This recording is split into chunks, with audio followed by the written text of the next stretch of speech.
Hi wears, welcome to our channel. ప్రస్తుతం మనతో పాటు దాము బాలాజీ గారు సీనియర్ జర్నలిస్ట్ ఉన్నారు. వాటితో ఒకసారి మాట్లాడదాం. సార్ నమస్కారం.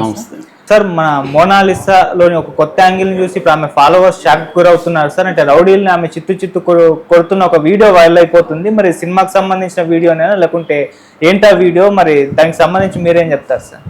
రౌడీలు ఎవరో ఆమెను అరెస్ట్ చేయడానికి ట్రై చేస్తే ఆమె చితగొడుతుంది అనే కామెంట్తో ఒక వీడియో వైరల్ అవుతుంది. అయితే ఆమె గెటప్ కూడా మారిపోయింది. ఈమె మోనాలిసానైనా అన్నట్టుగా మారిపోయింది ఆమె ఆ వీడియోలో. సో ఇది నిజంగా మోనాలిసానా? ఈ మధ్య ఏమంటే కొన్ని మోనాలిసా పేరుతో డీప్ ఫేక్ వీడియోలు కూడా బయటకు వచ్చాయి.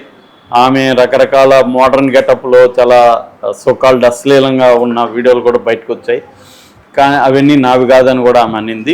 ఆమె అఫీషియల్ అకౌంట్లో నుంచి వచ్చినవే ఆమెది అని చెప్పొచ్చు. కానీ ఇది పరిశీలిస్తే ఆమె అకౌంట్లో నుంచే వచ్చింది. అయితే ఇది రౌడీలు ఎవరో ఆమెను వేధించింది కొట్టింది కాదు. ఇది సినిమాలో వీడియో షూటింగ్ జరుగుతుంది. ఆ షూటింగ్లో వీడియో తీసి పెట్టారని చెప్తున్నారు. మనకు తెలుసు మోనాలిసా భోస్లే ఆమె మధ్యప్రదేశ్లో ఇండోర్కి దగ్గర విలేజ్ ఆమెదు. అక్కడ నుంచి ఆమె మహాకుంభలో పాపులర్ అయింది. మామూలుగా చాలామంది పాపులర్ అయినా కూడా ఆయన ఎవరు మొన్న ఐటీ బాబా కూడా పాపులర్ అయ్యాడు.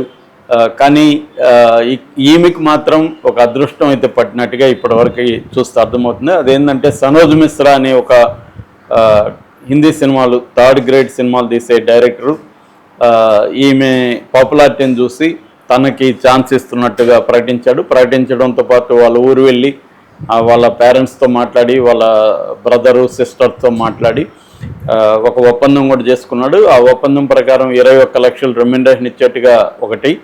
రెండోది ఏం చెప్తున్నారంటే ఒక వరుసగా 2-3 ఏళ్ల వరకు ఆమె డేట్స్ అంతా తన దగ్గరే ఉండేట్టుగా దాన్ని బట్టి తనే డిసైడ్ చేసి ఆమెకు సినిమాలు ఇప్పించి తను దాంట్లో పర్సంటేజ్ తీసుకుంటున్నట్టుగా. అంటే ఒక టాలెంట్ కోఆర్డినేటర్ అంటారు మామూలుగా. ముంబైలో టాలెంట్ కోఆర్డినేటర్ అనే ఇండస్ట్రీ చాలా ఆర్గనైజ్డ్గా ఉంటుంది. నేను ఆ మధ్య వెళ్తే 3 ఫ్లోర్ బిల్డింగ్ ఉందన్నమాట ఒక టాలెంట్ కోఆర్డినేటర్ సంస్థ. 10,000 మంది వాళ్ళ దగ్గర ఆర్టిస్టులు ఉన్నారు. అంత ఆర్గనైజ్డ్గా ముంబై ఇండస్ట్రీ ఎప్పటి నుంచో ఉంటుంది. అందుకని మన వాళ్ళు ఎవరు హీరోయిన్ కావాలన్నా ముంబై వెళ్ళిపోయి అక్కడ కూర్చొని మంచిగా వాళ్ళని చూసి అక్కడ సెలెక్ట్ చేసుకొని వస్తూ ఉంటారు.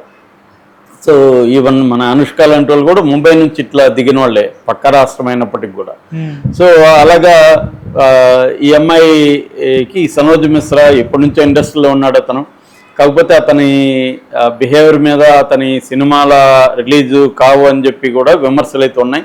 ఇదే సనోజ్ మిశ్రా డైరీ ఆఫ్ బెంగాల్ అనే ఒక సినిమా కంప్లీట్ చేయలేదని ఆ ప్రొడ్యూసర్ ఈ మధ్యనే ఒక విమర్శ కూడా చేశారు. అదేంటంటే ఇతను అమ్మాయిని ఎక్స్ప్లాయిట్ చేస్తాడు తప్ప సినిమా తీసినా అది కంప్లీట్ అవ్వదు అనేది ఆయన విమర్శించాడు. ఈ క్రమంలో వీళ్ళిద్దరి మధ్య అఫైర్ ఉందని కూడా వార్తలు గుప్పమన్నాయి. రెండవది ఏంటంటే తను ఆల్రెడీ ఒక బ్రోకర్ లాగా మారిపోయాడు, ఒక టాలెంట్ కోఆర్డినేటర్ లాగా మారిపోయి ఆ అమ్మాయి షాపు ఓపెనింగ్లకి మ్యూజిక్ కాన్సర్ట్లకు కూడా ఇతనే అరేంజ్ చేస్తున్నాడు. ఆ రకంగా కేరళలో ఒక షాప్ ఓపెనింగ్ తీసుకెళ్లారు, జ్యువెలరీ షాప్కి. అట్లాగే నేపాల్లో మొన్న శివరాత్రి సందర్భంగా ఒక మ్యూజిక్ కాన్సర్ట్కి అమ్మాయిని తీసుకెళ్ళాడు. ఫస్ట్ టైం ఫ్లైట్లో కేరళకి వెళ్ళింది, ఫస్ట్ విదేశానికంటే ఈమె నేపాల్లో వెళ్ళింది. సో ఇది ఇతను అమ్మాయిని రకరకాల ప్రోగ్రామ్స్ తీసుకెళ్ళి అతను కూడా డబ్బులు సంపాదిస్తూ ఉన్నాడు. అతను ఒక మేనేజర్గా మారిపోయాడు. నేను యాక్చువల్గా లాంగ్ బ్యాకే చెప్పాను, మామూలుగా ఎవరు గాడ్ ఫాదర్ లేని వాళ్ళు సినిమా ఇండస్ట్రీలో నిలదొక్కోవడం వెరీ వెరీ డిఫికల్ట్. ముఖ్యంగా అమ్మాయిలకైతే చాలా డిఫికల్ట్. ఎందుకంటే ఖచ్చితంగా అమ్మాయిలకి ఛాన్సులు ఇచ్చేటప్పుడు సెక్సువల్గా ఫేవర్స్ని వాళ్ళ నుంచి ప్రొడ్యూసర్లు, డైరెక్టర్లు, హీరోలు ఆశిస్తారు. ఇది వెరీ వెరీ కామన్. ఆశించిన వాళ్ళు ఉండరా అంటే ఖచ్చితంగా ఉంటారు. ఆశించిన డైరెక్టర్లు, ప్రొడ్యూసర్లు కూడా ఉన్నారు. ఈ మధ్యకాలంలో ఎడ్యుకేషన్ సెక్టర్ నుంచి, ఎన్ఆర్ఐ సెక్టర్ నుంచి వచ్చిన చాలామంది ప్రొఫెషనల్గా ఉండేవాళ్ళు ఉన్నారు. అట్లాగే ఓటీటీ వచ్చినాక వాళ్ళ ప్రొడక్షన్లో అవన్నీ కూడా సిస్టమేటిక్గా కార్పొరేట్ కల్చర్లో ఉంటాయి. కానీ ఇప్పటికి కూడా ఈ ఫేవర్ ఆశించే వాళ్ళు ఎక్కువ మంది ఉంటారు. దానికి సిద్ధమైన వాళ్ళు చేస్తూ ఉంటారు. సిద్ధంగానే వాళ్ళు కొంత ఛాన్సులు తక్కువ వస్తున్నా మేము ఎవరితో ఇట్లాంటివి చేయము, కమిట్మెంట్ ఇవ్వము అని చెప్పేవాళ్ళు కూడా ఉంటారు. అన్ని రకాల ఉంటాయి. అయితే ఇప్పుడు ఒక సోనా ఈమె భోస్లే ఈ అమ్మాయి మోనాలిసా భోస్లే లాంటి అమ్మాయిలకి ఉన్న ప్రాబ్లం ఏంటంటే ఇబ్బంది, అమ్మాయికి వాళ్ళ ఇంట్లో ఎవరు కూడా చదువుకున్న వాళ్ళు లేరు, నాలెడ్జబుల్ లేరు. కాబట్టి ఖచ్చితంగా బయట వ్యక్తులే కావాలి అమ్మాయికి, ఎవరో సపోర్ట్ కావాలి. అది ఆ అమ్మాయికి సనాజ్ మిశ్రా రూపంలో దొరికింది ప్రస్తుతానికి. అది కెరీర్ లాంచింగ్కి ఖచ్చితంగా సనాజ్ మిశ్రా హెల్ప్ చేస్తాడు, ఊరికే ఎవడు హెల్ప్ చేయరు కదా. కాబట్టి అతను కమిషన్ తీసుకుంటాడు, మేబీ అఫైర్ ఉందా లేదో మనకు తెలియదు. సో అది కూడా పెద్ద ఇమ్మెటీరియల్, వాళ్ళిద్దరికీ ఇష్టమైతే మనకు సంబంధం ఏమీ లేదు, అది వాళ్ళ ప్రాబ్లం. సో అలాగా కానీ ఆ అమ్మాయికి అయితే గతంతో పోల్చినప్పుడు ఇది better life in terms of quality of life. Quality of life అంటే ఫైనాన్షియల్గా ఆమె ఆల్రెడీ వాళ్ళ అమ్మకి ఒక చైన్ గిఫ్ట్గా ఇచ్చింది, ఇతను అడ్వాన్స్ ఇచ్చాడు. రెండోది షాప్ ఓపెనింగ్, నేపాలీ ప్రోగ్రాము, వీటికంతా డబ్బులు ఆ అమ్మాయికి కూడా వస్తుంది. సో దాంతో ఆ అమ్మాయి కొంత గ్లామర్ని పెంచుకునే విధంగా తను మేకప్ కానీ, కాస్ట్యూమ్స్ కానీ, గెటప్స్ ఇవన్నీ చేంజ్ చేసుకుంది. అట్లాగే అమ్మాయి కొంత ట్రైనింగ్ అవుతుంది, డ్యాన్సు, మ్యూజిక్ ఇవన్నీ నేర్చుకుంటుంది. వీటికన్నిటికి కూడా సనోజ్ మిశ్రా హెల్ప్ చేస్తున్నాడు.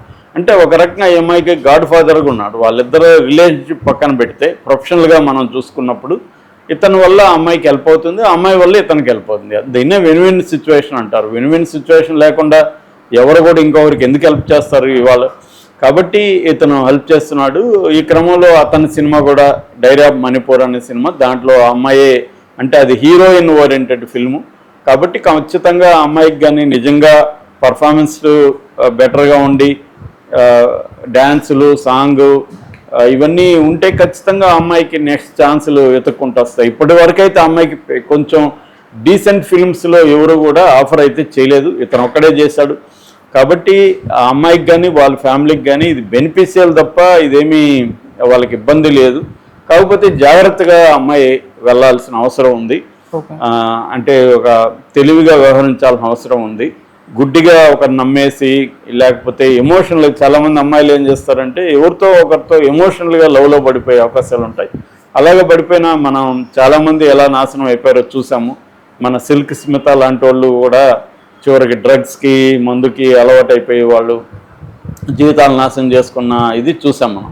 అందుకని ఏంటంటే వాళ్ళు చాలా జాగ్రత్తగా ఉండాలి, వాళ్ళకి సపోర్ట్ సిస్టమ్స్ పెంచుకోవాలి, ఇవన్నీ చూసుకుంటూ వెళ్ళాలి. అది ఆ అమ్మాయి మీద డిపెండ్ అయింది. ఆ అమ్మాయి తన కెరీర్కి ఇంపార్టెంట్. ఎందుకంటే చాలామంది అమ్మాయిలకి కెరీరు వర్సెస్ లవ్ లేకపోతే ఇంకోటి అనుకున్నప్పుడు చాలామంది అమ్మాయిలు ఏం చేస్తారంటే కెరీర్ని పక్కన పెట్టేసి తమ ఎమోషనల్ వీటికి ఇంపార్టెన్స్ ఇస్తారు. అది చాలాసార్లు కెరియర్ బ్రేక్ అయిపోతుంది వాళ్ళకి. అందుకని ఇది కీలకమైన, అమ్మాయికి ఎంత ఏజ్ కూడా ఎక్కువ లేదు, 16, 17. సో ఈ ఏజ్లో అమ్మాయి ఫోకస్ చేసి కెరీర్ మీద చేయడం ఒకటి. రెండోది జాగ్రత్తగా ఉండడం నిర్ణయాలు తీసుకునేటప్పుడు. సో వ్యక్తులతో జాగ్రత్తగా ఉండడం అవన్నీ అవసరం. సనోజ్ మిశ్రా ఇప్పటి వరకు అయితే అమ్మాయికి హెల్ప్ చేస్తున్నాడు. రేపు పొద్దున అతని బిహేవియర్ మనకు తెలీదు. ఈ సినిమా ఏమైనా హిట్ అయ్యి అతనికి మంచి ఛాన్సులు వచ్చినప్పుడు ఈ అమ్మాయితో ఎలా డీల్ చేస్తాడని తెలీదు. ఈ అమ్మాయికి లీగల్గా ఎంతవరకు అగ్రిమెంట్ ఉంటే అంతవరకు అతను తన కమిషను, తన పర్సంటేజ్ తీసుకుంటే ఓకే.